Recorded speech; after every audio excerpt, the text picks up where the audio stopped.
I'm Chris. I'm Sandy. And this is Parenting Autism.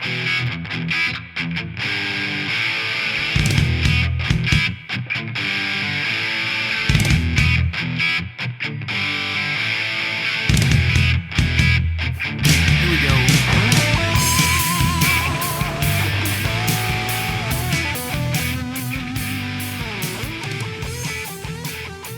Hello, everyone. Welcome to episode 98 of the Parenting Autism podcast.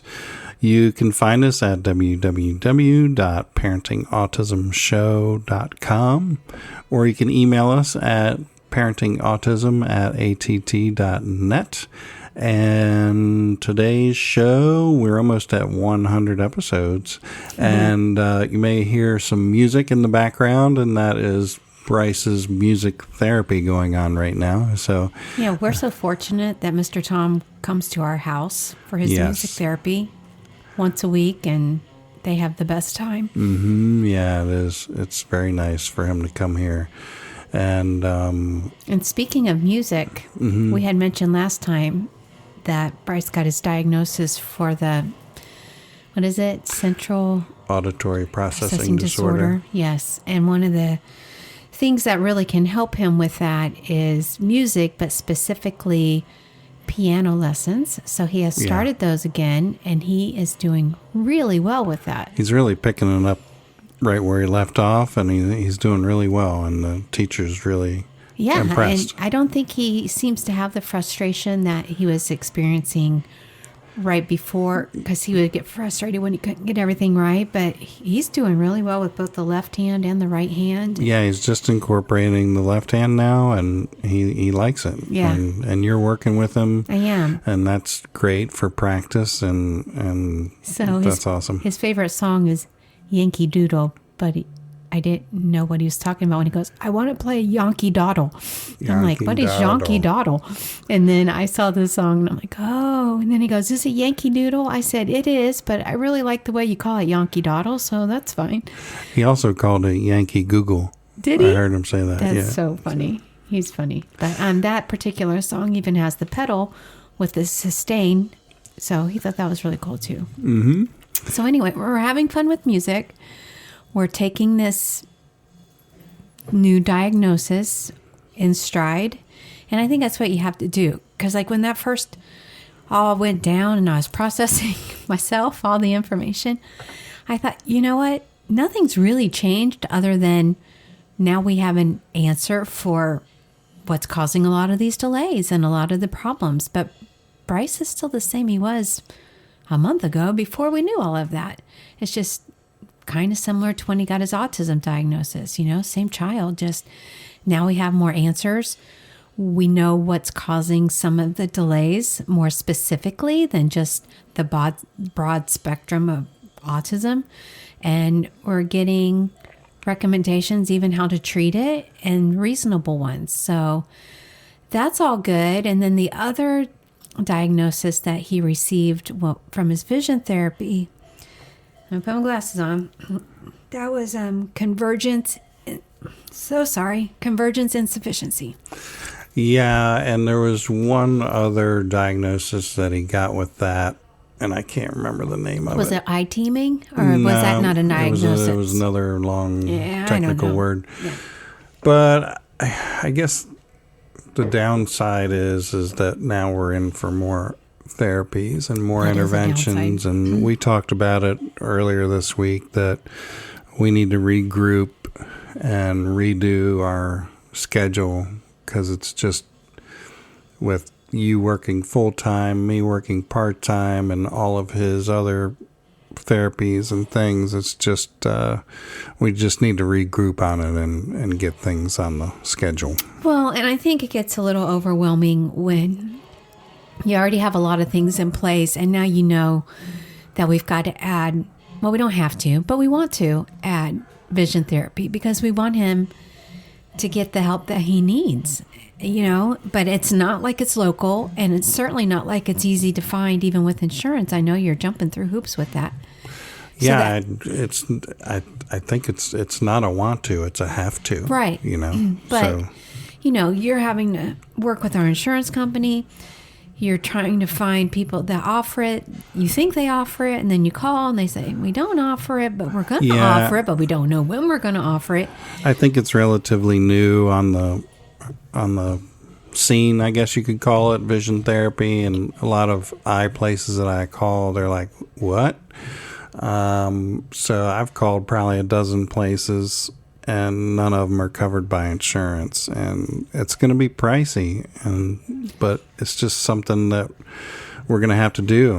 And they're going to work with him on his vision so he can see better. He can see 20/20, but they're going to exercise his eyes in a way that they work better together.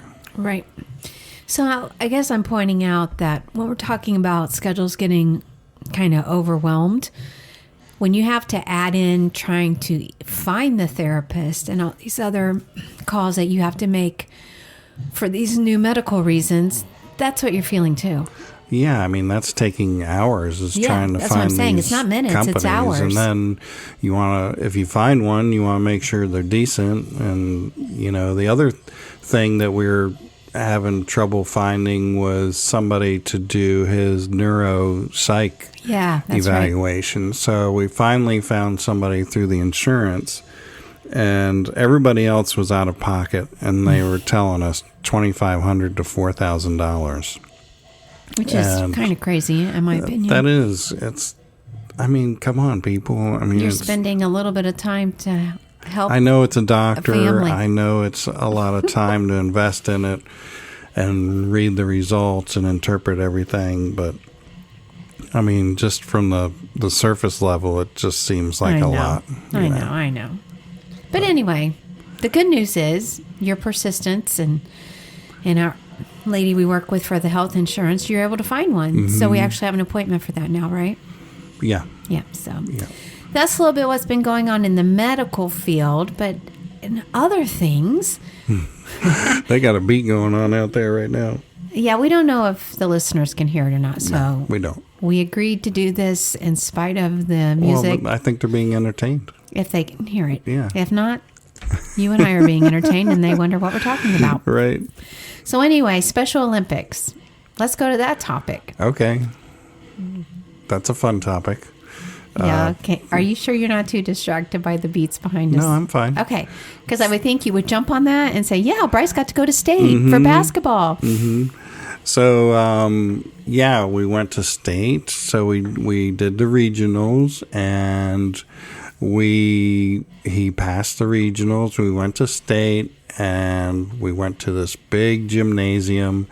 And what they call it, the big house? The big house near Mount Dora, Florida. And we really didn't know what to expect. And one of the drills was a little different than we were used to. We were throwing the ball up against the wall, and it would bounce on the floor and come back to us. And you had to make it into this square. But at the state competition, they had like a net, a bouncy net. And you threw it into the net, and it came back to you fast, and it actually hit Bryce in the teeth once or twice. But I was very proud of him and the person that was running it, encouraging him to continue on, and he did. And that was a big deal because he gets three practice throws and then 5 that count. And the very first one hit him in the face. And then the second one bounced off the net to where it went behind him, and he had to get the ball. Mm-hmm. And then on the third one, he didn't let it faze him, and he nailed it. And then she came up and said, okay, now these are the 5 that count. And he told her something that it hit him in the face. I could tell because he pointed to his face. And she's like, no, you're okay. And then he threw all 5 of them right in the center of the square. And then dribbling is his strongest one, and his strongest skill, I should say. And he went so fast. The lady was like, the coach or whatever, she's like, did you get that time? Because the lady with the stopwatch, she's like, yeah, because he was so fast, she wasn't even sure that he got scored on the time. I know, and you didn't even have time to take a picture. No, I didn't. I know. He went 12 seconds because I recorded it, and I saw my video. He did it in 12 seconds. Yeah, it was crazy. So he did really great with that. And then the first skill is throwing basketball into the hoops. And Bryce does it granny style. And you have to do 12. And so they did allow him and a few of the other kids to use the 8-foot goal instead of the 10-foot goal, which was very nice. And he doesn't usually make that many, but every now and then he'll make one. But on that day, when it counted on state day, he made 2, which was a big deal. And one was his 11th shot, and he threw that ball up so high. It did, and it came went down. really It was high. It all came net. down like swish. Right, swish through the So net. his coach called it the miracle shot. It was the miracle shot. And I think you even prayed before he shot that one, I didn't did, because you? he was nervous, and I said, was. "Do you want me to pray with you?" And he said, "Yes." And so I prayed with him that God would just help him, his little heart, because he kept saying, "My heart's beating so fast." Yeah, my brain's telling my heart to beat fast. Yeah, so that's what he said. and we said, "Well, that means you're nervous and excited, but that's okay." So I prayed over him that his heart wouldn't beat so fast, and that he would be able to concentrate and have fun and make his baskets. And so that was really cool. And so then we knew he did well, but then again, we didn't know how they scored everything. And if you've listened to our podcast, you know that Bryce's favorite color is gold, and everything is gold for him. And so he knew that first place was a gold medal.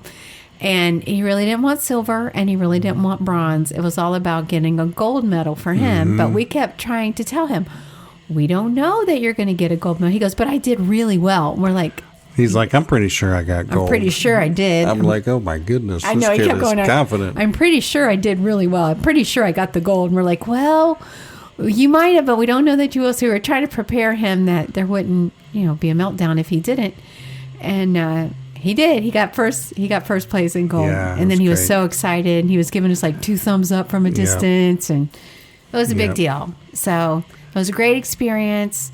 I really applaud the coaches who dedicate their time. They have to go get training and then dedicate their time to come and work, with all the athletes. And We Bryce was appreciate him. by far the youngest. He's 9. Yeah. And but he'll only grow into this. And there's different sports options. And the whole experience has been really good. And I think we have found a great place for Bryce with Special Olympics. It feels like our people. It and does. everybody's friendly, and all the kids that play, I say kids, but there's some adults, know. a lot of them are adults. Yeah. But they're all so friendly, and they have big hearts, and they come from all walks of life. And coming up in the spring is going to be bowling.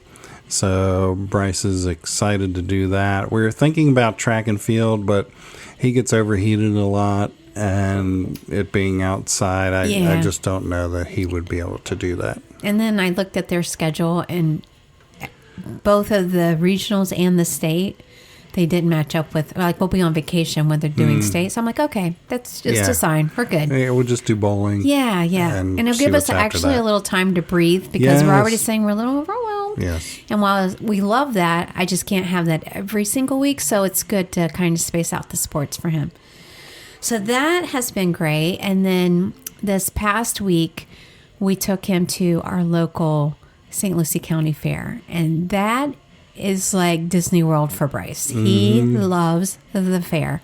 And we've talked about it in past episodes because we've taken him each year. And we've also said in the past that it's unpredictable year to year how Bryce will be. And I was telling Miss Page that because Bryce is about to get his ABA services back, which we're excited about that. And Miss Page has been his RBT, but we invited her to come as our friend because his services don't start until next week. So it was great. It was like having her come, and it was a little happy reunion, and Bryce loved having her there. But I was telling her that we never know from year to year how he's going to be. But the last 2 years, it's really been no fear for him, especially last year. The year before, he tried a couple of rides that we were like, wow, I can't believe he just went on that by himself. But last year, we invited his cousin because he loved so many of the rides that we don't like to ride. And they had a great time. I mean, he did every thrill-seeking ride pretty much that they had last year. And this year, he had a different approach. He was reading all of the signs. When he saw fall hazard on the Ferris wheel, he's reading, he goes, fall hazard, what does that mean? And I'm like, well, let's read more. And it said if you stood up, don't stand up. It could be dangerous. So I told him, because that one didn't have seatbelts, that particular Ferris wheel. And it was the tallest one. So I said, well, are we going to be standing up in it? No. I said, okay, then do you think we'll be safe? Yes. Okay. We've done it before. You've been safe. Well, why can't we stand on it? Why do you think we can't stand on it? It'll rock. You could fall out. You don't have a seatbelt. So he did okay with that. And then we did bumper cars. He did a couple of the fast rides with Miss Page, and he didn't mind that because he loves that vestibular feedback going forward and going backwards. But he did not want to go upside down. That was his biggest thing. Yeah. Yes. And I think he said he didn't feel safe. And he didn't feel safe because really you are up high in the sky and all you have holding you in is a bar. And your butt comes off the seat. I mean, we did that pirate one with him, which I can't believe we did. I won't be doing that again. Yeah, please don't. Yeah, I felt the peer pressure because you and Paige were going. You going, Mommy? It looked okay. It Sure. just swung back and forth, but That's probably why my throat's so sore still from screaming on that pirate ride. We're going to blame that. Yeah. But anyway, I did scream a lot. But my body left the seat every time that we went way up there. So you got to think for him, he's a lightweight. So He didn't want to do that one again. no. I mean, he handled it better than I did, but he didn't want to do that one again. Yeah, he didn't make a peep, and you're sitting next to him screaming. I was a screamer. I did not help him. Why I'm did like, I oh my do goodness, this? she's going to trigger him. I know.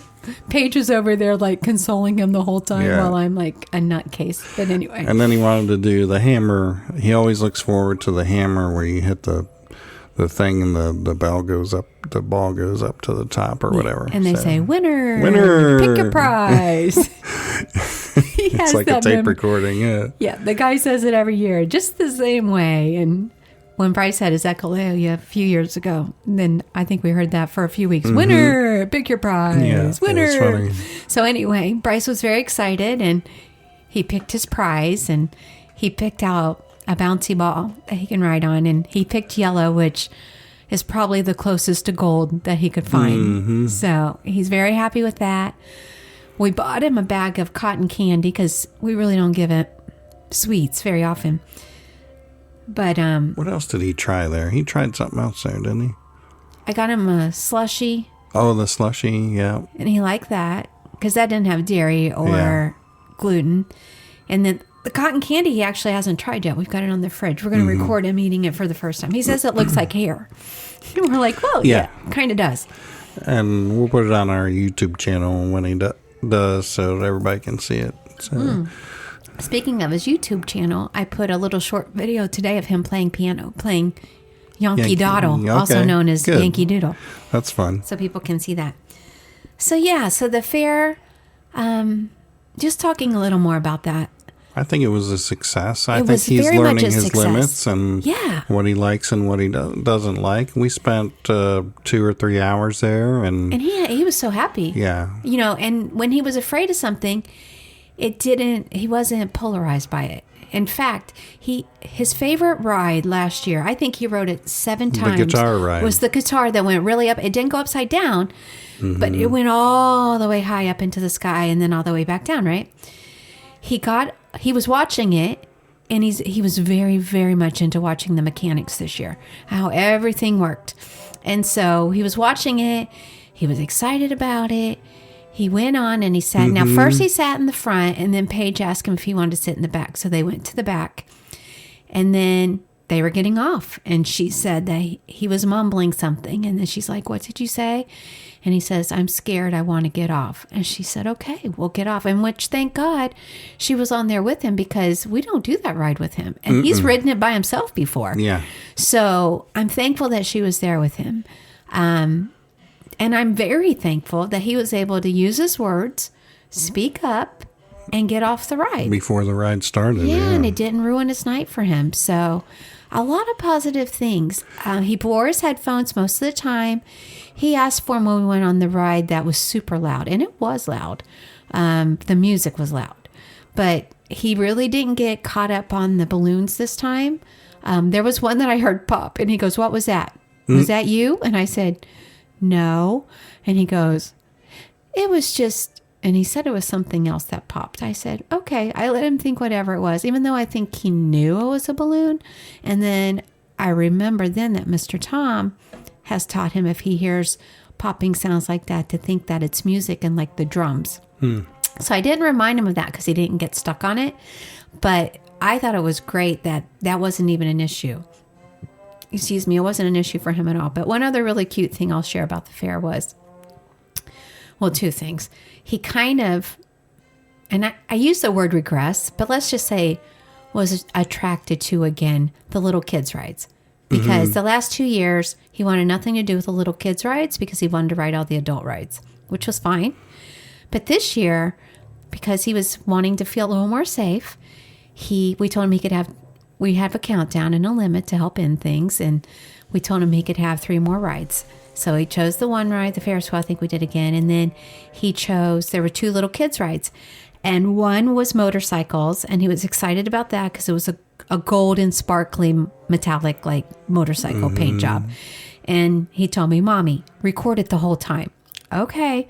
So I was recording it, and every time they would come around, he'd have that big crazy smile on his face. He'd look for me, and then he'd give me the thumbs up and a big smile every time. It was cute. So that was cute. And then before that ride was the little car ride. And so you have to get in the car. And there was one little boy that got in line before Bryce. So he got in the car. He started beeping the horn. So Bryce is like, oh you knew. He was thinking, I want a horn. So he goes and he starts pressing the button, and it didn't work.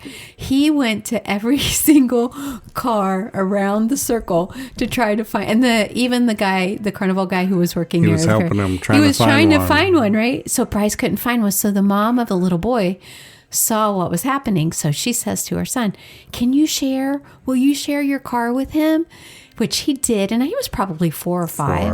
I say 4, right? Yeah, he was little. And so Bryce goes around, and so we're telling him, and again, he's got headphones on, and it's not as loud in the kids section, thank God, as the adult section, but we're like, you can ride with him. So Bryce gets in the car with him. Now, Bryce is tall. So Bryce is like 54 inches tall. So he gets in. His knees are all the way almost up to his chin. Yeah. His knees are like up to his chin. But those two started beeping the horn. And they shared the horn. He shared the horn. It was so cute. And it was great for the little boy to have a chance to share. Bryce was happy to go in there. And I just thought that was one of the sweetest moments of the night. It was very nice. And also another sweet moment, because I was telling you, like, Bryce attracts kindness. And I think it's just, he has there's just something about him, right?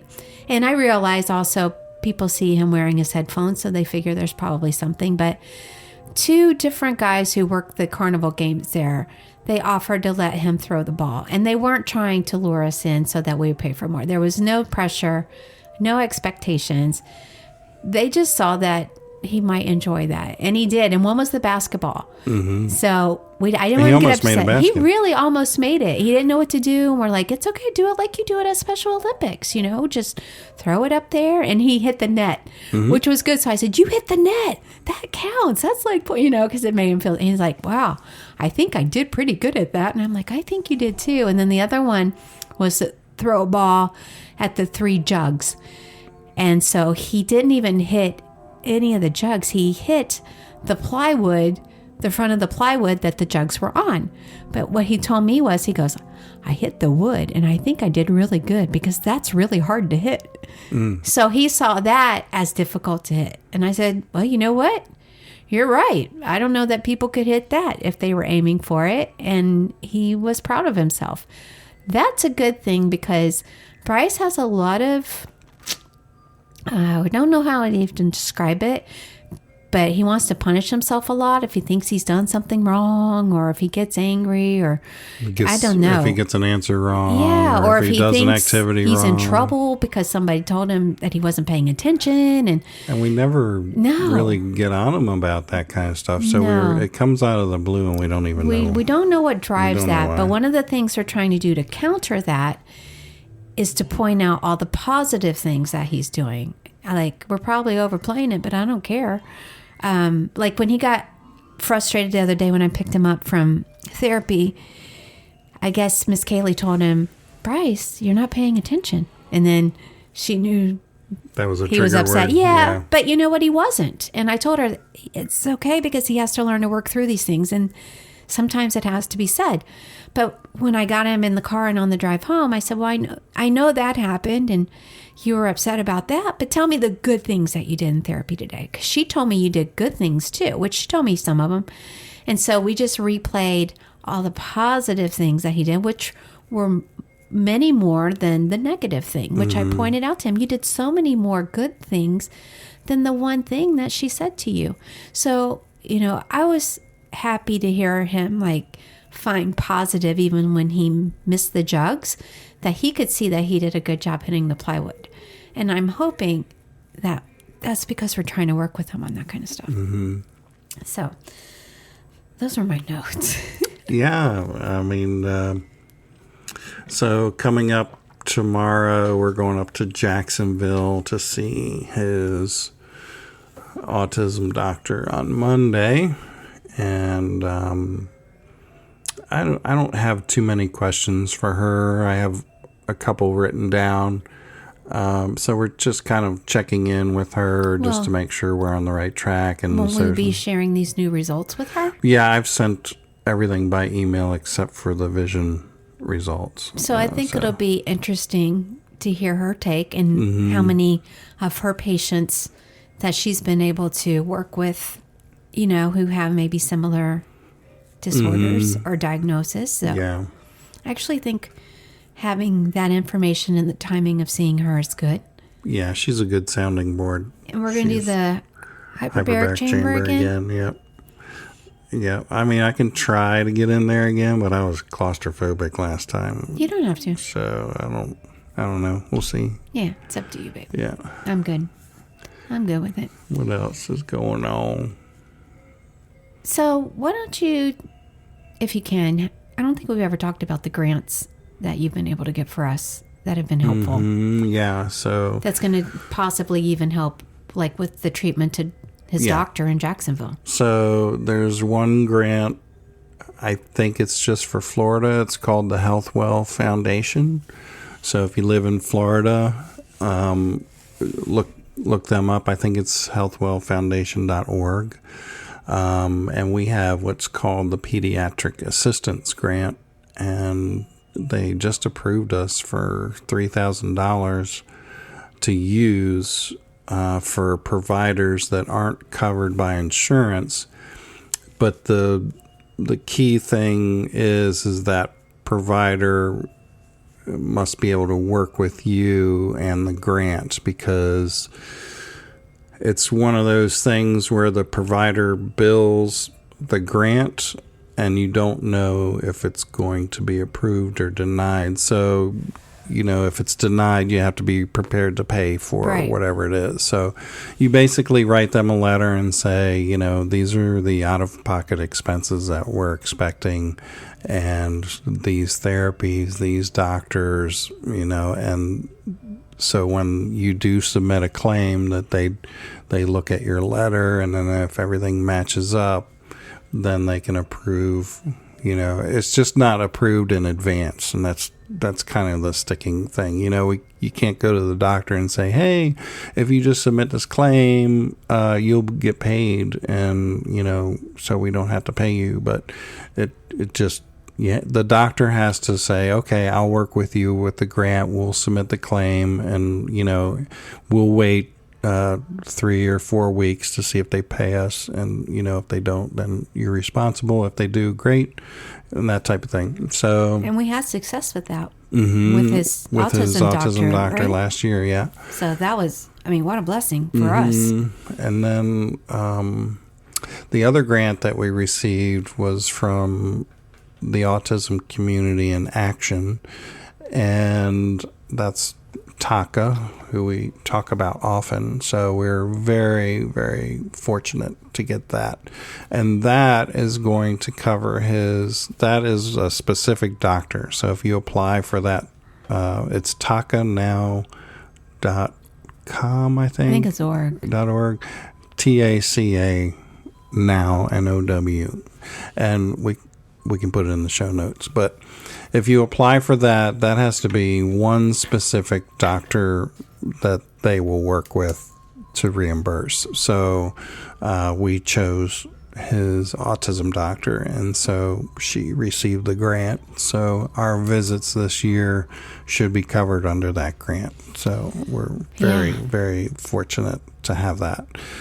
So those are the two grants that we got. And here in Florida, they have what's called the Family Empowerment Scholarship. So that's it's a scholarship, and it's for special needs kids that are not in public school. You can't be in public school because you won't qualify for the scholarship. But it helps us pay for curriculum. It helps us pay for materials for his education.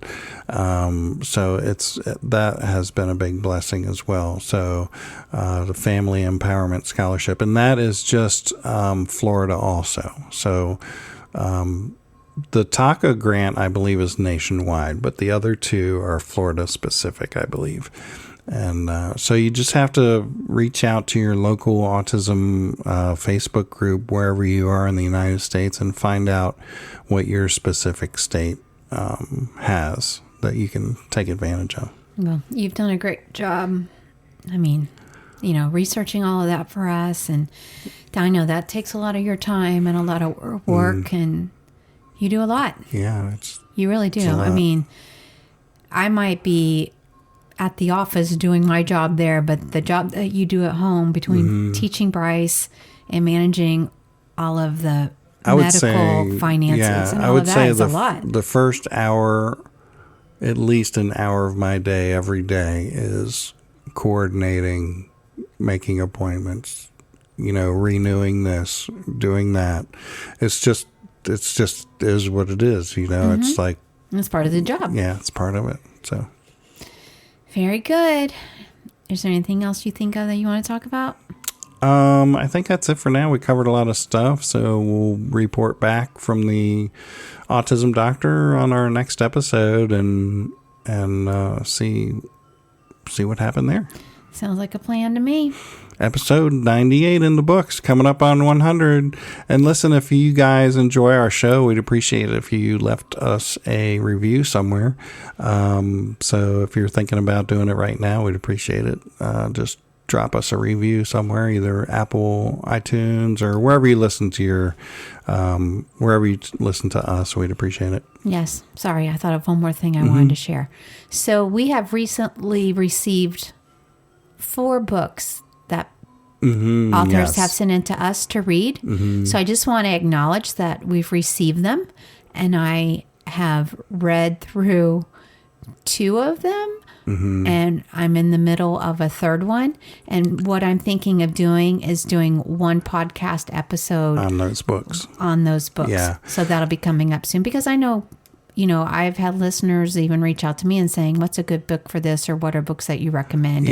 And we'll talk about these books that we've received from, authors who have submitted to us, and then maybe, any other materials that we have found to be really helpful for us. So that'll be coming up. We get a lot of inquiries from authors, hey, can I be on your show about my book? And we're like, well, we don't know what your book's about. Well, and we don't have guests. And we don't have guests. So send us your book. We'll read it. And if we think it'll benefit our listeners, we'll review it on the show, So it's really cool.